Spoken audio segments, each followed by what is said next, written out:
السلام علیکم ورحمۃ اللہ وبرکاتہ۔ Welcome too easy learn Urdu medium.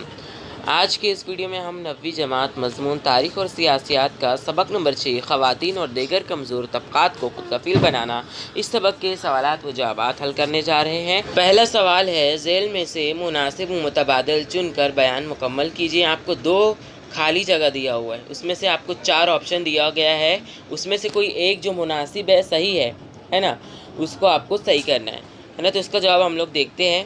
پہلی خالی جگہ ہے 1992 میں ڈیش ڈیش ریاست میں شراب مخالف مہم شروع کی گئی۔ دوسری خالی جگہ ہے 1975 میں حکومت ہند نے ڈیش ڈیش کی صدارت میں مہیلا آیوگ قائم کیا۔ پہلی خالی جگہ میں آپ کو لکھنا ہے آندھرا پردیش، دوسری خالی جگہ میں آپ کو لکھنا ہے ڈاکٹر پھول رینو گوہا، ہے نا۔ سمجھ گئے آپ لوگ؟ دوسرا سوال دیکھ لیتے ہیں فٹافٹ۔ مندرجہ ذیل میں سے غلط جوڑی پہچان کر لکھیں۔ یہاں پہ آپ کو 4 دیا ہوا ہے۔ پہلا سودامنی راؤ استری مکتی آندولن سمیتی، دوسرا ودیا بال، تیسرا پرمیلا دندوٹے، چوتھا جیوتی مہاپسیکر۔ تو اس کی غلط جوڑی آپ کو لکھنی ہے، تو اس کی غلط جوڑی ہوگی وہ جیوتی مہاپسیکر کی غلط جوڑی ہے مہیلا آیوگ۔ اس کا جواب اب بھی آپ کو یہاں پر دیا ہوا ہے۔ اگلا سوال ہے، تصوراتی خاکہ تیار کیجیے خواتین سے متعلق قوانین۔ یہاں پہ آپ کو اس کا جواب لکھنا ہے۔ خواتین سے متعلق قانون 1992 میں کیا قانون آیا؟ اصلاحی قانون۔ 1961 میں انسداد جہیز قانون۔ 1961 میں میٹرنٹی بینیفٹ ایکٹ۔ 1984 میں جہیز بندی اصلاح قانون۔ 1988 میں ستی مخالف قانون۔ اگلا سوال دیکھتے ہیں۔ اصطلاحات کی وضاحت کیجیے۔ پہلا پوٹگی، دوسرا اقلیتی طبقات، ہے نا۔ پوٹگی کا یہاں پہ دیا ہوا اور اقلیتی طبقات دونوں کا جواب آپ کو دیا ہوا ہے۔ پہلے کا دیکھیے، کسی شادی شدہ خاتون کو اس کا شوہر طلاق دے دے تو اس خاتون کی گزر بسر کے لیے شوہر کی طرف سے ہر ماہ دی جانے والی مقررہ رقم کو پوٹگی یعنی نان و نفقہ کہتے ہیں۔ دوسرا اقلیتی طبقات، اس کا جواب آپ کو لکھنا ہے۔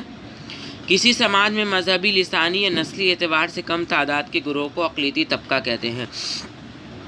اگلا سوال، سوال نمبر 3، مندرجہ ذیل بیانات کی وجوہات کے ساتھ وضاحت کیجیے۔ پہلا، استری مکتی تحریک شروع ہوئی، اس کا جواب آپ کو اس طریقے سے لکھنا ہے۔ مہاراشٹر میں 1975 میں استری مکتی سنگھرش سمیتی کی جانب سے خواتین کا ریاستی اجلاس منعقد کیا گیا۔ 1978 میں سمیتی نے جنسی امتیاز، ذات پات کے فرق کی مخالفت میں تحریک چلانے کا فیصلہ کیا۔ کئی خواتین نے رسائل، نکڑ ناٹک، گیتوں کا مجموعہ اور گروہ قائم کرنے جیسی سرگرمیاں شروع کی۔ خواتین پر ڈھائے جانے والے مظالم کے خلاف اجلاس منعقد کیا گیا۔ کئی اداروں اور تنظیموں نے جہیز، دختر کشی، خاندانی مظالم جیسے مسائل کے خلاف تحریک چلائی۔ خواتین کے مسائل پر تحقیق شروع کی گئی۔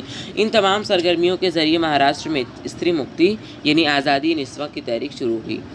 دوسرا آپ کو دیا ہوا ہے، 1984 میں جہیز بندی اصلاح قانون عمل میں آیا۔ اس کا جواب آپ کو اس طریقے سے لکھنا ہے۔ بھارت میں انسداد جہیز قانون 1961 ہونے کے باوجود مشکوک انداز میں خواتین کی موات ہو رہی تھی۔ ان معاملات کی تفتیش کرنے پر ان واقعات کی وجہ کئی مرتبہ جہیز ہی ثابت ہوئی۔ پولیس کے ساتھ دیگر مشنری بھی جہیز بندی قانون میں اصلاح کر کے اسے مزید سخت بنانے کا مشورہ دے رہی تھی۔ اس وجہ سے خواتین کو مزید تحفظ فراہم کرنے کے لیے 1984 میں جہیز بندی اور اصلاح قانون عمل میں آیا۔ اگلا سوال ہے، چھوت چھات کو قانوناً ختم کر دیا گیا۔ اس کا جواب آپ کو اس طریقے سے لکھنا ہے۔ بھارت میں برسوں سے چھوت چھات پر عمل کیا جا رہا تھا۔ اس رواج کی وجہ سے چھوتوں کی زندگی تکلیف دہ تھی۔ آزادی کے بعد دستور ہند نے آزادی، مساوات، بھائی چارہ اور سماجی انصاف جیسی قدروں کو بڑھاوا دیا۔ یہ دستوری حق اچھوت سماج کو بھی حاصل ہوا اور اس رواج کو ختم کرنے کے لیے حکومت نے اسے قانوناً ختم کر دیا۔ اگلا ہے، دستور نے اقلیتوں کو تعلیمی و ثقافتی حقوق دیے۔ اس کا جواب آپ کو اس طریقے سے لکھنا ہے۔ بھارت میں مختلف مذاہب، فرقوں، ثقافت اور زبان بولنے والے لوگ رہتے ہیں۔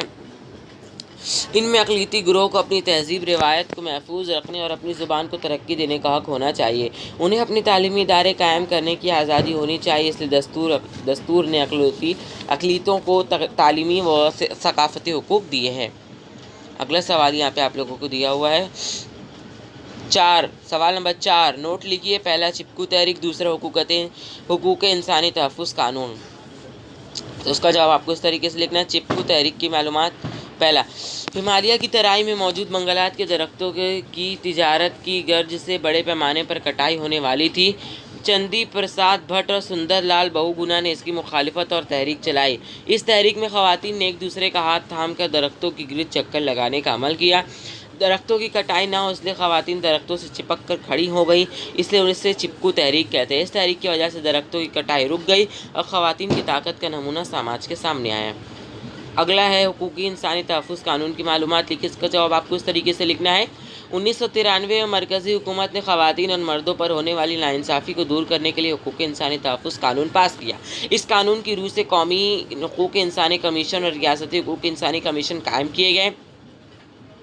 خواتین پر ہونے والے اجتماعی مظالم، طلاق شدہ خواتین کے سماجی حالات، خواتین کے لیے روزگار کے محفوظ مقام وغیرہ امور قانونی طور پر مؤثر انداز میں حل کر کے خواتین کے ساتھ ہونے والی ناانصافیوں کا خاتمہ کرنے میں مدد کی گئی۔ اگلا سوال دیکھ لیتے کیا ہے۔ اگلا سوال آپ لوگوں کو دیا ہوا ہے کہ مندرجہ ذیل سوالوں کے مفصل جواب لکھیں۔ ایک ہی سوال ہے، خواتین کی متحدہ طاقت مختلف شعبوں میں ترقی یافتہ تبدیلی لا سکتی ہے، اس بارے میں مثالیں دے کر وضاحت کیجیے۔ اس کا جواب آپ کو اس طریقے سے لکھنا ہے، خواتین کی متحدہ طاقت مختلف شعبوں میں ترقی یافتہ تبدیلی لا سکتی ہے۔ یہ بات درج ذیل مثالوں سے ثابت ہوتی ہے۔ عین دیوالی کے موقع پر چیزیں بازاروں سے غائب ہو گئی اور مہنگے داموں میں فروخت کی گئیں۔ اس کے خلاف خواتین نے بیلن مورچہ نکالا جو بے حد کامیاب رہا۔ درختوں کی کٹائی کے خلاف شروع کی گئی چپکو تحریک یا راجستھان میں بشنوئی تحریک میں خواتین کا اہم کردار رہا ہے۔ آندھرا پردیش میں شراب مخالف تحریک میں خواتین نے دیسی شراب فروخت کرنے والی دکانوں کو بند کروا دیا تو حکومت کو شراب کی فروخت کے خلاف سخت پالیسی اختیار کرنی پڑی۔ مہاراشٹر میں جہیز مخالف تحریک، خواتین پر ہونے والے مظالم کے خلاف تحریک، استری مکتی سنگھرش سمیتی وغیرہ میں خواتین سرگرم تھیں۔ اس وجہ سے خواتین پر ہونے والے ظلم کے کم ہونے میں مدد ہوئی۔ تو اس سبق کے سوالات و جوابات یہاں پر ختم ہوتے ہیں۔ اگر آپ کو آج کا ہمارا ویڈیو پسند آیا ہو تو اس ویڈیو کو لائک ضرور کرنا، چینل پر نئے ہیں تو سبسکرائب ضرور کرنا تاکہ اگلے سبق کی ویڈیوز جب ہم اپلوڈ کریں تو اس کی نوٹیفیکیشن آپ کو مل جائے۔ بائے۔